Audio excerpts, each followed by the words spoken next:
الحمدللہ رب العالمین والعاقبۃ للمتقین والصلاة والسلام علی سید الانبیاء والمرسلین اما بعد فاعوذ باللہ من الشیطان الرجیم بسم اللہ الرحمن الرحیم انما یخشی اللہ من عبادہ العلماء ان اللہ وملائکتہ یصلون علی النبی یا ایہا الذین آمنوا صلوا علیہ وسلموا تسلیما الصلاة والسلام علیک یا رسول اللہ وعلی آلک واصحابک یا حبیب اللہ الصلاة والسلام علیک یا نبی اللہ وعلی آلک واصحابک یا نور اللہ۔ اللہ تبارک و تعالی کی حمد و ثنا اور حضور تاجدار کائنات فخر موجودات صلی اللہ تعالی علیہ وآلہ وسلم کی بارگاہ میں ہدیہ درود و سلام عرض کرنے کے بعد انتہائی قابل احترام سامعین و حاضرین، اللہ تبارک و تعالی نے اپنی مخلوقات میں سے انسان کو اشرف المخلوقات ہونے کا شرف بخشا، اور پھر انسانوں کے اندر بھی مختلف درجات رکھے، بعض کو بعض پہ فضیلت عطا فرمائی۔ اگرچہ تخلیق کے اعتبار سے تو سب برابر ہیں، لیکن مرتبے اور درجات کے اعتبار سے اللہ تعالیٰ نے یہ فضیلت مختلف رکھی، اور مختلف وجوہات کی بنا پہ، مختلف اسباب کی بنا پہ اللہ تبارک و تعالیٰ نے ایک کو دوسرے پہ فضیلت عطا فرمائی، اور جن کو بطور خاص اللہ تعالیٰ نے دوسروں پر فضیلت عطا فرمائی ہے ان کا جا بجا قرآن کریم میں اللہ تعالیٰ نے تذکرہ فرمایا۔ انبیاء ہیں، رسل ہیں، صالحین ہیں، نیک لوگ ہیں، انہی میں سے اللہ تبارک و تعالیٰ نے ایک طبقہ وہ ذکر کیا کہ جن کو اللہ نے علم کی دولت عطا فرمائی ہے۔ علم کے بارے میں بزرگوں نے فرمایا کہ علم وہ چیز ہے کہ جو اللہ اور بندے کے درمیان قرب کو مزید بڑھا دیتی ہے۔ یہ علم بڑھا دیتا ہے قرب کو، جبکہ جہالت ایسی چیز ہے حجاب بین اللہ و بین عبدی، کہ یہ اللہ اور اس کے بندے کے درمیان ایک رکاوٹ ہے، ایک حجاب ہے، پردہ ہے۔ جب تک بندہ جہالت کے اندھیروں میں ڈوبا ہوا ہے وہ معرفت الہی حاصل نہیں کر سکتا۔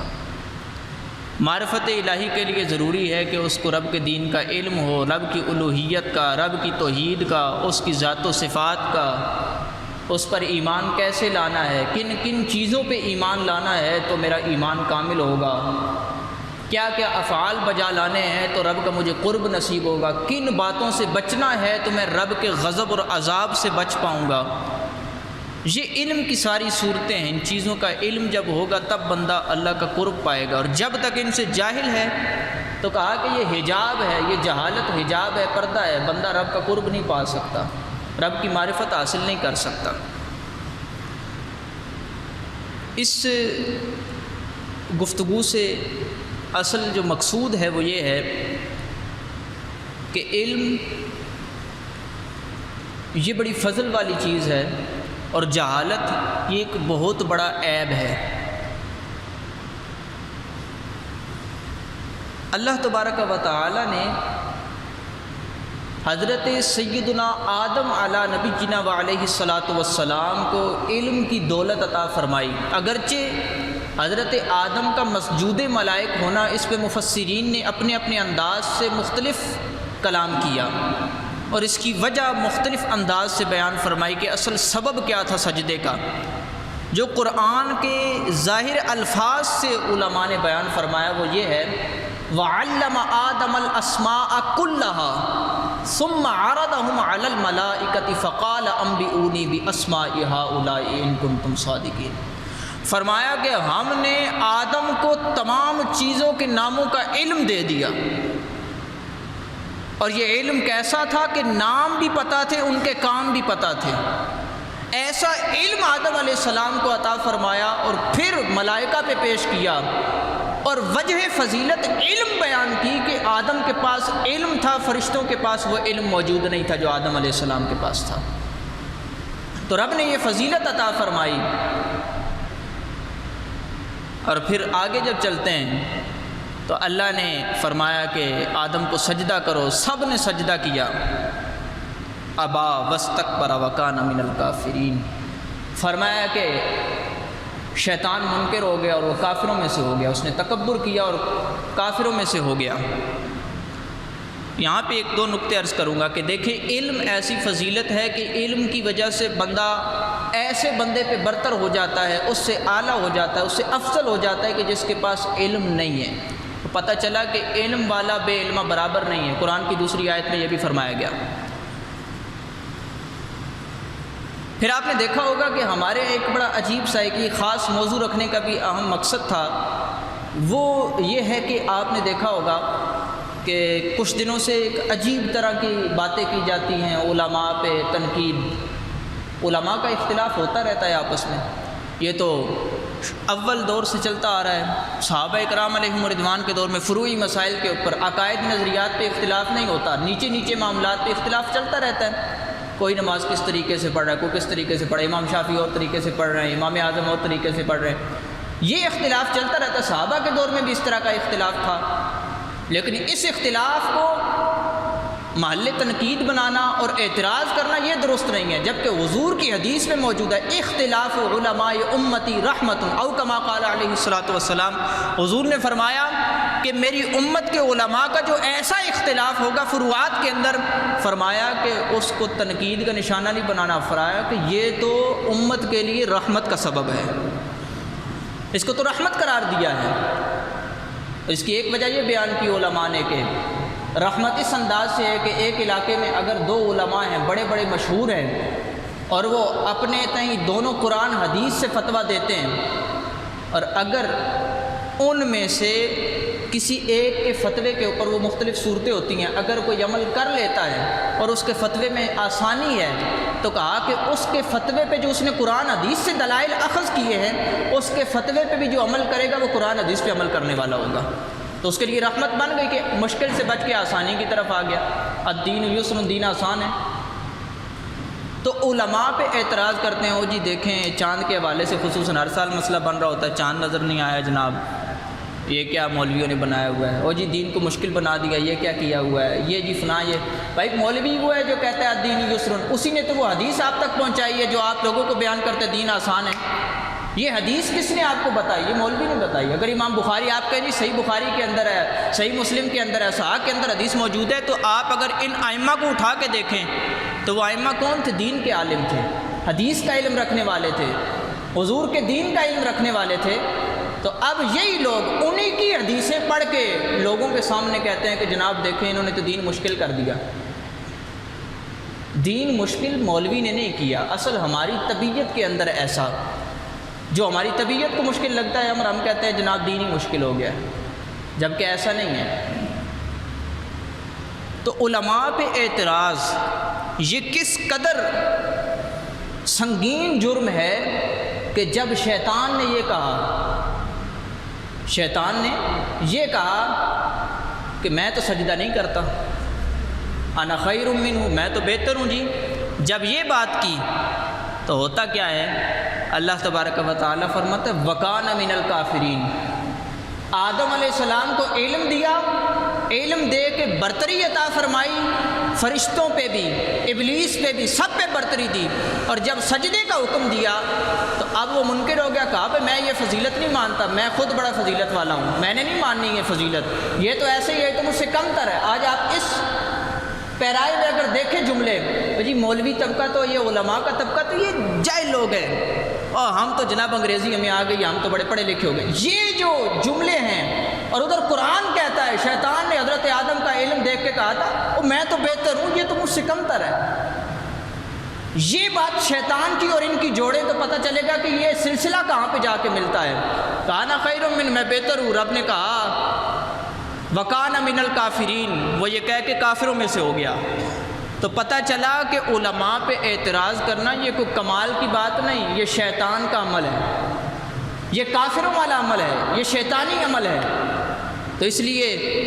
اس بات سے ذہن میں رکھیں کہ یہ بات کہ علماء پہ بات پہ اعتراض کرنا، جناب ان کو چاند کیسے نظر آئے گا، جناب یہ جو ہے وہ ہم کیلنڈر نکالیں گے، ہم یہ کریں گے، ہم وہ معاملات کریں گے۔ بات یہ ہے کہ اسلام اپنے نظریات رکھتا ہے۔ قرآن و حدیث کا مطالعہ کرنے کے بعد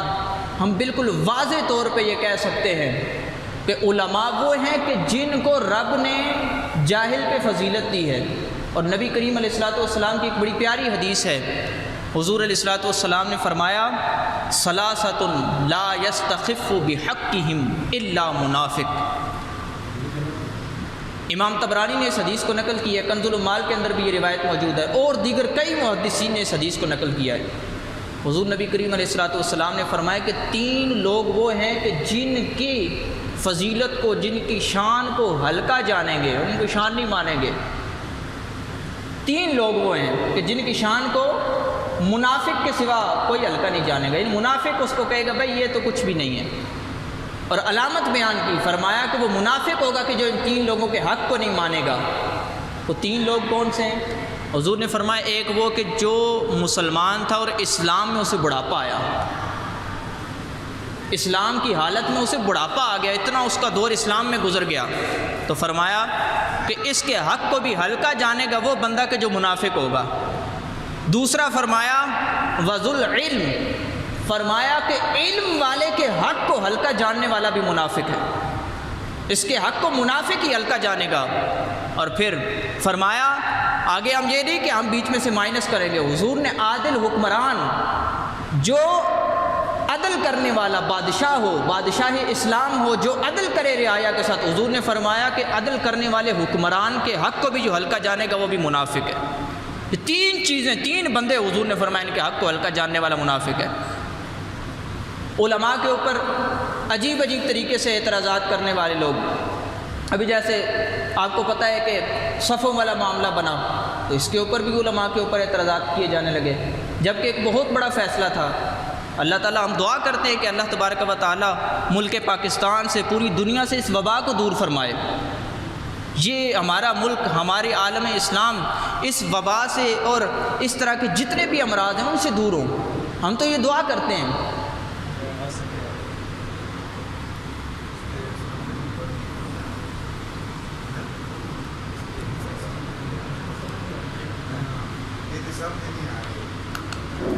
ہم لوگ یہ دعا کرتے ہیں کہ اللہ تبارک و تعالی وباؤں کو دور فرمائے ملک پاکستان سے، لیکن یہ موقع اس چیز کا نہیں ہے کہ ہم ایک دوسرے کے اوپر اعتراض کرنے لگ جائیں۔ علماء نے اتنا بڑا فیصلہ کیا اگر صفوں کے حوالے سے، تو بھائی ٹھیک ہے جماعت ہم کرائیں، تھوڑا سا فاصلہ رکھ لیں، تو اس پہ لوگوں نے مختلف قسم کے اعتراض کرنا شروع کر دیے۔ سوشل میڈیا بھرا پڑا ہے جناب، یہ کیا جناب، یہ مولویوں نے کیا کر دیا، یہ بھائی علماء وہ ہیں جنہوں نے آپ کو بتایا ہے کہ صف کا یہ حق ہے کہ جال جڑ جڑ کے کھڑے ہو۔ آپ ہی وہ لوگ ہیں کہ جن سے علماء زبردستی کہا کرتے تھے بھائی جڑ جڑ کے کھڑے ہو، فاصلہ نہ رکھو۔ آج اگر وہی عالم کسی وجہ سے مجبور ہے اور وہ کہہ رہا ہے کہ بھائی آپ فاصلہ رکھو، مسجدوں کو ویران نہیں کر رہا، رمضان شریف آ رہا ہے، ہم مسجدوں میں کیا ویران کر دیں مسجدوں کو؟ تو جب اتنا بڑا فیصلہ کیا گیا تو کچھ لوگ تھے کہ جو اعتراض کرنے لگ پڑے کہ جناب یہ کیا۔ انہی لوگوں پہ جن کو سکھایا علماء نے تھا وہی آج جو کہہ لے جن کو چلنا سکھایا تھا علماء نے، وہ آج جو ہے ایسی باتیں کر رہے ہیں۔ اور جب کہ میرے آقا کریم علیہ الصلوۃ والسلام کی حدیث واضح موجود، جن کو وہ لوگ ہیں جن کو علم نہیں ہے۔ اگر عالم سے بات کرتا ہے یہ اور چیز ہے، وہ اختلاف ہوتا رہتا ہے، اگر اس کا علم کی بنیاد پہ، دلائل کی بنیاد پہ اختلاف ہے ہو جاتا ہے، لیکن وہ بھی اپنی حد تک ہوتا ہے کہ جس میں ایک دوسرے پہ علم کی بات واضح کی جاتی ہے، دلائل واضح کیے جاتے ہیں، نہ کہ ایک دوسرے کو گالیاں دی جاتی ہیں۔ لیکن جب یہی جاہل لوگ علماء کے مقابلے میں آتے ہیں تو معاذ اللہ ثم معاذ اللہ گالیاں بھی نہیں وہ دینے سے بچتے، گالیاں بھی دے رہے ہوتے ہیں معاذ اللہ علماء کو، ان کو ایسے جان رہے تھے گلی محلے کا بچہ ہے جناب، کوئی پتہ ہی نہیں ہے دین کا، جبکہ اپنی حالت کیا ہوتی ہے کلمہ بھی صحیح طور پہ نہیں آتا۔ اور نبی کریم علیہ الصلوۃ والسلام نے ایسے لوگوں کو، جاہل ہے اس کو پتہ ہی نہیں، اس کا اپنا پردہ اور حجاب ڈلا ہوا ہے کہ وہ رب کی معرفت حاصل نہیں کر سکتا، وہ بندہ علماء کے اوپر تنقید کرتا ہے۔ حضور علیہ الصلوۃ والسلام نے واضح ارشاد فرما دیا تھا لا یستخف بحقہم، فرمایا کہ ان تین لوگوں کے حق کو منافق ہی ہلکا جانے گا، وذو العلم، ان میں ایک علم والا ہے، علم والے کے حق کو ہلکا جاننے والا منافق ہے۔ تو ہمیں ان چیزوں سے بچنا چاہیے، اپنے آپ پہ غور کرنا چاہیے، اگر ہم نے ایسا کیا ہو اس سے ہمیں توبہ بھی کرنی چاہیے۔ اور یہ ایک مسئلہ ذہن میں رکھیں کہ علماء نے یہ مسئلہ بڑے واضح انداز میں فقہ کی ساری کتابوں کے اندر یہ لکھا ہوا ہے۔ آپ بتائیں کہ اگر پاکستان کے اندر یا پاکستان کا کوئی سفیر کسی ملک میں ہو، نمائندہ ہو، یا پاکستان کے اندر کسی ملک کا سفیر ہو، ان کا نمائندہ ہو، تو اگر اس نمائندے کے ساتھ کوئی زیادتی کی جائے تو وہ اصل میں زیادتی اس ملک کے ساتھ کہلاتی ہے، پوری دشمنیاں ہو جاتی ہیں۔ اور یہ علماء وہ لوگ ہیں جن کو میرے آقا کریم علیہ الصلوۃ والسلام نے فرمایا العلماء ورثۃ الانبیاء، کہ علماء انبیاء کے ورثہ ہیں، یہ رب کے نمائندے ہیں، یہ رب کا پیغام آگے پہنچانے والے ہیں، رب کے دین کو پہنچانے والے ہیں۔ یہ علماء اب جو علم پہ تنقید کر رہا ہے، آپ بتائیں کہ کیا اس کا اعتراض صرف ان نفوس قدسیہ کی حد تک رہے گا یا آگے تک جائے گا؟ اب جو بندہ یہ کہتا ہے کہ جی علماء نے دین مشکل کر دیا، آپ بتائیں، عالم کہتا ہے نماز پڑھنی ہے، نماز کا عالم اپنے دل سے کہہ رہا ہے کہ اس نے قرآن کی آیت پیش کی ہے نماز پڑھنے پہ، وہ کہہ رہا ہے کہ قرآن کے اندر لکھا ہوا نماز پڑھنی ہے۔ اگر وہ کہتا ہے کہ بھائی آپ نے پردہ حیا یہ چیزیں اپنانی ہیں، تو وہ اپنے دل سے کہہ رہا ہے یا قرآن کی آیتیں پیش کر رہا ہے وَلَا تَبَرَّجْنَ تَبَرُّجَ الْجَاهِلِيَّةِ الْأُولَىٰ، اس طرح کی دیگر کئی آیات ہیں جن میں پردے کا حکم دیا گیا۔ تو اگر عالم یہ کہہ رہا ہے کہ بھائی تم نے بیٹیوں کو حق دینا ہے، تو یہ کہ آپ کے لیے مشکل بنی ہوئی ہے بیٹیوں کو حق دینا، ماؤں بہنوں کو حق دینا کہ عورت کو حقوق نہیں دیے جاتے، جب عالم یہ کہہ رہا ہے تو پھر اس وقت آپ کہتے ہیں جی ہمارے لیے بڑی مشکل بنی ہو، عالموں نے یہ دین ہمارا مشکل کر دیا، جی اتنا حصہ ہمارا وراثت کا ادھر جا رہا ہے۔ تو کہا یہ قرآن کا حکم ہے، عالم تو یہ بیان کر رہا ہے، تو اس لیے دین عالم نے مشکل نہیں کیا، آپ کی طبیعت نے مشکل کر دیا ہے۔ جو بندہ ہلا ہوا ہے کہ اس کی طبیعت کے اوپر گرا نہیں ہے، اب جو بندہ 5 ٹائم نماز پڑھتا ہے وہ جس ٹائم نماز نہ پڑھے اس کو مشکل لگ رہی ہے، یار پتہ نہیں طبیعت بہت جلد سی آج نماز نہیں پڑھی ہے کہ نہیں، اس کی طبیعت کے اندر ہے کہ وہ شریعت کے مطابق اس نے اپنی طبیعت کو ڈھالا ہوا ہے، اس کو نماز گرانے گزرتی۔ لیکن وہی بندہ جس کو نماز کی عادت نہیں ہے، اگر اس بندے کو کہا جائے کہ جناب فجر کی نماز پڑھ لے، او جی نہیں بڑی مشکل ہے، یہ تو مولویوں نے مشکل کر دی ہے، دین بڑا آسان ہے۔ اب مزے کی بات یہ جو میں نے پہلے عرض کیا کہ الدین یسر، دین بڑا آسان ہے، یہ دلیل بھی کہاں سے دے گا؟ مولوی کی بتائی ہوئی، علماء کی بتائی ہوئی۔ پھر اسی طرح جتنے احکام ہیں جو علماء بیان کرتے ہیں، سارے کے سارے احکام اسلام نے بیان کیے ہیں، عالم تو صرف پہنچانے والا ہے۔ تو اس لیے گویا یہ اعتراض صرف عالم پہ نہیں، بلکہ یہ تو ایک سفیر تھا، یہ تو ایک نمائندہ بن کے آیا تھا، تو نمائندے پہ اعتراض کرنا یہ اصل میں اس نمائندے پہ اعتراض نہیں بلکہ جس نے بھیجا ہے اس کے اوپر اعتراض ہے۔ تو اس لیے علماء پہ اعتراض بالکل ناجائز اور حرام ہے، اور علماء نے تو اتنا لکھا اور بزرگوں نے یہ بات اپنی کتابوں کے اندر لکھی، یہ حدیث میں نے آپ کو سنائی، قرآن کی آیت سنائی کہ عالم حضرت حضرت آدم علیہ الصلوۃ والسلام جن کو علم دیا گیا تھا، ان کا حق ہلکا جاننے کی وجہ سے، ان کو اپنے سے کمتر سمجھنے کی وجہ سے شیطان کافروں میں سے ہو گیا جس نے بڑی عبادت کی تھی۔ تو اس لیے علماء نے یہ مسئلہ لکھا کہ اگر کوئی کسی کے علم دین کی وجہ سے کہ یار اس کے پاس تو علم دین ہے، اس کے بعد دین کا علم ہے، دین کا علم کون سی بڑی چیز ہے، ایسے کر کے جو کسی عالم کی توہین کرتا ہے، کہا کہ وہ دائرہ اسلام سے خارج ہو جائے گا، کہ وہ اب بندے کی توہین نہیں کر رہا، وہ اصل میں اس کے علم کی توہین کر رہا ہے جو وراثت نبی ہے، جو نبی کی وراثت ہے۔ حضور نے خود فرمایا کہ نبی جو ہے وہ درہم و دینار وراثت میں نہیں چھوڑتے، وہ تو علم کو وراثت میں چھوڑتے ہیں۔ اور یہ اسی کے پیرائے میں کہا گیا کہ علماء انبیاء کے ورثاء ہیں، کہ انبیاء نے جو علم چھوڑا تھا ان لوگوں کو اللہ نے وہ علم عطا فرمایا ہے۔ اللہ تبارک و تعالی ہمیں عمل کی توفیق عطا فرمائیے۔ ایک پیغام لے کے آپ کے سامنے آیا تھا کہ یہ ذہن میں رکھ لیں کہ آئندہ اپنا خود بھی ہم نے محاسبہ کرنا ہے کہ ہمارے اندر سے کوئی ایسا اعتراض نہ اٹھے ہمارے سامنے کوئی اعتراض کرے بھی تو ہمارے سامنے حضور کی حدیثیں ہونی چاہیے کہ عالموں کو جب رب نے فضیلت دی ہے، حضور کی حدیثوں میں ان کی فضیلت بیان کی گئی ہے، تو ہم جتنا مرضی گھٹا لیں گھٹنے والی نہیں ہے، لیکن اس کی وجہ سے نقصان ہمیں ہی ہوگا، ہماری آخرت برباد ہوگی۔ تو اپنی آخرت کو سنوارنے کے لیے خدا را علماء پہ اعتراض چھوڑے، علماء جیسا کہہ رہے علماء کے پیچھے آپ چلے۔ اللہ تبارک و تعالی نے ان علماء ہی کو وہ فضیلت دی ہے کہ جب جنت میں بھی جائیں گے تو جنت میں بھی ان کے ہم محتاج رہیں گے، کہ حدیث پاک میں آتا ہے کہ جب جنت میں جائیں گے اللہ فرمائے گا کہ اور مانگو، کیا مانگتے ہو؟ تو سارے اس وقت سوچ رہے ہوں گے ہم کیا مانگیں، اللہ نے ہمیں دیدار بھی دے دیا، جنت بھی دے دی، اتنی نعمتیں دے دی، اور مانگے کیا؟ سارے کے سارے عالموں کے پاس جائیں گے، فقہا کے پاس جائیں گے، کہیں گے حضور آپ نے رب کے دین کا علم حاصل کیا تھا، آپ کو تو مسائل معلوم ہیں، رب کے دین کا علم معلوم ہے، رب کی معرفت حاصل ہے، آپ ہمیں بتائیے رب سے مانگے تو مانگے کیا؟ تو اب علماء انہیں فرمائیں گے رب سے مانگنا ہے یہ مانگو، رب سے تم یہ مانگو، وہ چیزیں بیان کریں گے اور لوگ رب سے مانگتے رہیں گے، رب ان پہ کرم فرماتا رہے گا۔ تو اس لیے یہ ذہن میں رکھیں کہ علماء کے تو ہم محتاج وہاں پہ بھی ہیں، آج ان کی محتاجی کر لیں، آج ان کے پیچھے چل لیں، انشاءاللہ دنیا میں بھی ان کے پیچھے چلیں گے، آخرت میں بھی انشاءاللہ انہی کے پیچھے پیچھے جنت میں جائیں گے۔ اللہ تعالی ہمیں عمل کرنے کی توفیق عطا فرمائے۔ وما علینا الا البلاغ المبین۔